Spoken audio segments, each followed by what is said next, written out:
Nós vamos tentar entender melhor o momento que nós estamos atravessando com o Dr. Jacques Steinbock, que é chefe da UTI do Instituto de Infectologia Emílio Ribas, hospital referência na América Latina, um dos maiores e mais importantes do mundo. Doutor, bom dia, obrigado pela entrevista aqui para a gente.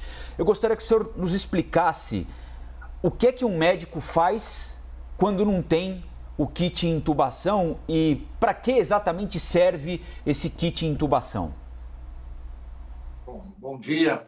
Bom, para que os nossos ouvintes entendam o que é esse kit intubação, na verdade é um kit farmacológico, é um conjunto de medicamentos que são, como você frisou, imprescindíveis não só para intubar o paciente, para o processo de colocá-lo sob ventilação mecânica, como para a manutenção desse paciente sob a ventilação mecânica em UTI. Ele é um kit, significa que é um conjunto de medicamentos, são vários medicamentos que têm as mesmas funções, portanto a gente pode substituir eventualmente um pelo outro, e basicamente ele se resume a três categorias, né? Uma delas é para sedar o paciente, para fazer com que ele adormeça, para que ele permaneça adormecido e sedado durante o procedimento e depois durante a ventilação mecânica. Uma outra categoria são drogas que basicamente diminuem a dor, são analgésicos de uso potente que a gente acaba utilizando em alguns pacientes durante esse processo. E uma terceira classe desses medicamentos são o que nós chamamos de bloqueadores neuromusculares, que são medicamentos que fazem com que a musculatura do paciente seja relaxada e ele consiga se submeter à ventilação mecânica de uma maneira mais efetiva. O paciente que não tem relaxamento ou que não tem sedação adequada, ele acaba, entre aspas, brigando com o aparelho de ventilação mecânica e impedindo o funcionamento adequado desse dispositivo.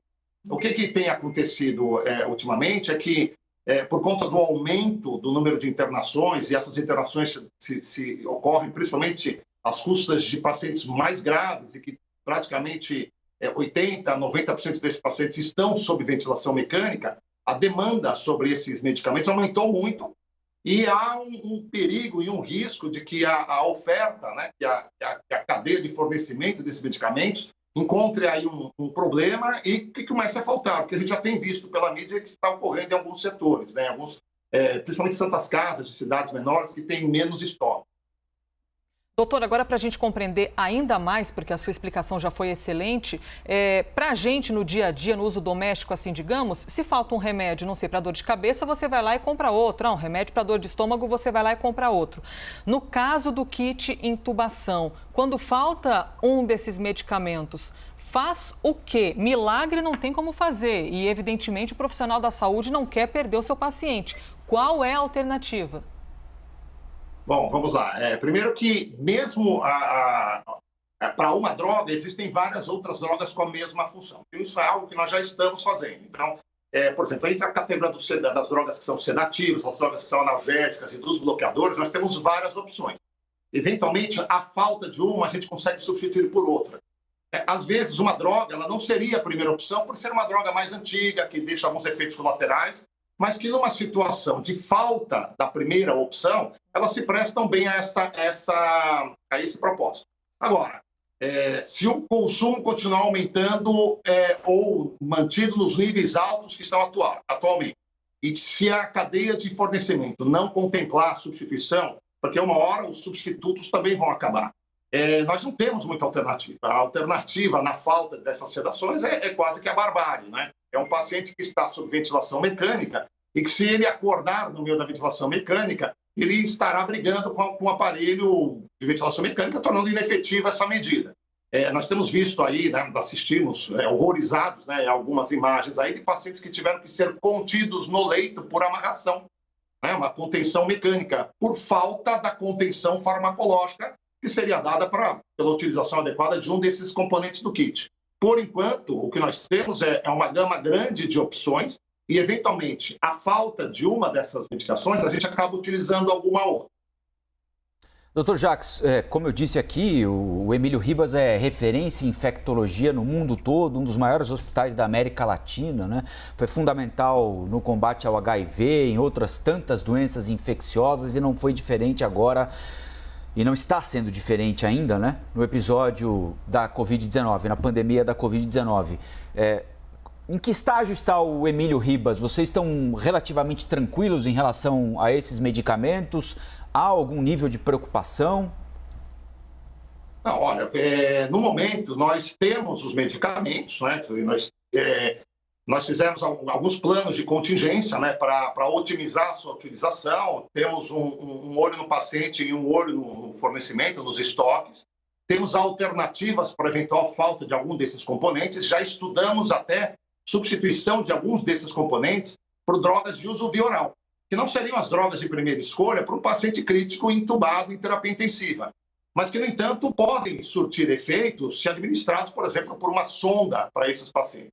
Não precisamos chegar nisso, quer dizer, nós temos ainda estoque para alguns dias e contamos aí também com a retomada, né, no fornecimento, na cadeia na logística de distribuição dessas medicações e, eventualmente, até com uma diminuição que temos observado em alguns centros no número de casos graves admitidos na UTI, para ver se conseguimos ter um alívio pelo menos em relação a essa ansiedade pela possível falta desses kits. Doutor, queria aproveitar que o senhor é chefe da UTI, então tem um relacionamento muito íntimo com esse ambiente, a ponto de poder dizer para a gente qual é o perfil exatamente hoje desse paciente que precisa ser internado, que precisa ser entubado. A gente tem noticiado muito, doutor, sobre o aumento da infecção e de casos graves entre os jovens, por exemplo. Essa é a realidade dentro da UTI na qual o senhor chefia? Qual é o perfil e como a Covid-19, principalmente agora com as novas cepas, tem se desenvolvido nesses pacientes? Olha, isso é um fenômeno que temos observado, não só na nossa UTI, como em várias UTIs, né, pelo país, que é um aumento na prevalência de pacientes numa faixa etária menor do que aquela que encontrávamos no ano passado, por exemplo. São vários os fatores que podem explicar essa mudança no perfil demográfico em relação à faixa etária desses pacientes, né? Uma delas, a mais veiculada, será que as variantes novas têm algum papel nessa mudança de perfil? Nós não temos uma resposta objetiva para isso. Pode ser que sim, mas nós não podemos afirmar categoricamente que essa mudança de perfil seja exclusivamente por conta da mudança na prevalência, por exemplo, de variantes virais novas. O que a gente sabe dessas variantes virais, no caso a P1, e ela está circulando em torno de 60% a 80% hoje no nosso meio, é que elas são mais infectantes. Isso nós já sabemos. Por ser mais infectantes, certamente elas podem estar contribuindo para o aumento do número de casos, o que faz com que, mesmo que sejam mantidas as proporções pelas faixas etárias, o número total em todas as faixas etárias aumente. E eventualmente, nós vamos começar a ver mais pacientes jovens admitidos à terapia intensiva. Um segundo ponto provável para justificar é que essa é uma faixa etária que está mais exposta ao contágio, né? Então, pacientes jovens, laboralmente ativos, ou aqueles que eventualmente inadequadamente se julgam imunes, né, ou seguros diante de um contágio por serem mais jovens e não terem comorbidades, essa população, ao se expor mais ao contágio, acaba aumentando a sua proporção em relação ao resto da população para as formas graves, inclusive aquelas que vão terminar com admissão em terapia intensiva.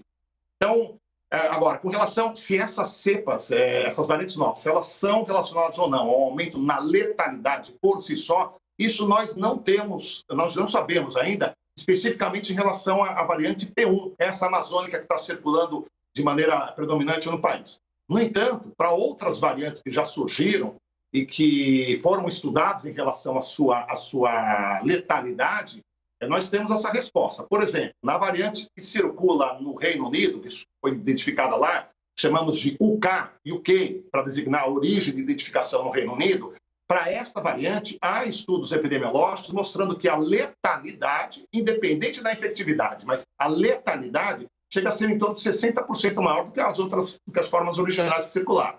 Então, nós temos aí uma tempestade perfeita, né? Quer dizer, um cenário no qual um vírus infecta mais e, ao infectar, ele tem uma probabilidade maior de produzir e levar a formas graves. E num momento, justamente, em que a população, não só no país, mas globalmente, está cansada das medidas e relaxando nas medidas de proteção do contágio. São aquelas de manutenção do distanciamento social, o uso das máscaras, né, a limpeza das mãos. Quer dizer, é a tempestade perfeita. Dr. Jacques Steinbock, chefe da UTI do Instituto de Infectologia do Emílio Ribas. Doutor, muito obrigado pela entrevista aqui para a CNN. Bom trabalho ao senhor e até uma próxima. Até a próxima, bom dia a todos. Bom dia. Obrigada por todas as explicações.